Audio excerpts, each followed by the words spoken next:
The purpose of this video is to show you how to record cash payments that are not related to debtors or creditors. Any payments related to accounts receivable or accounts payable must be done through the invoices owed to you or the bills you need to pay mechanism. But if you've just got to pay something that you're paying cash, you would do this through the bank account. So again, I start on the dashboard, I click on my bank account here, and then I'm going to add a new transaction. When you add a new transaction, you must be careful. Are you spending money or receiving money? So let's assume firstly that I am spending money, and so I'm going to spend money perhaps to my employees. So I'm just going to call this wages. So this is a new contact. Again, all my transactions I'm doing in December, so I'm going through to December. So I'm making a payment on the 5th. And I'm paying $800 to my employee. Now that's my employee's net wage.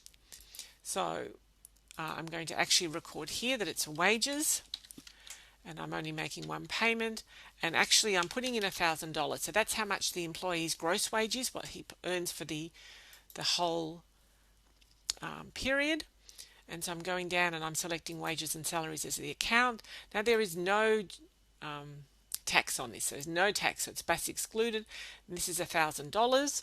And then I need to add a new line because I've got to recognize that I've had back the pay as you go.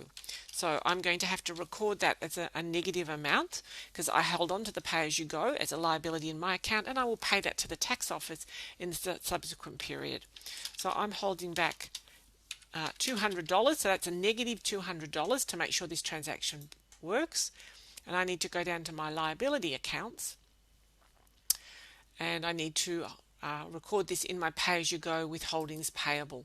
If you don't have that account, you need to create it, and now I can save my wages.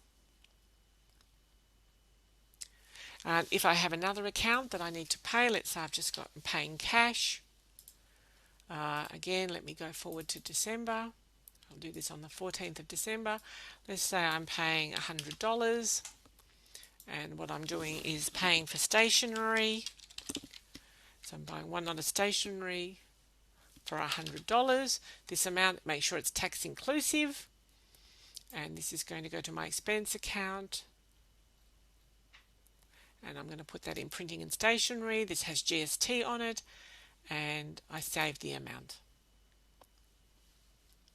Now if I'm receiving money, I simply drop down onto receive money and I fill in the information in the same way that I've previously shown you.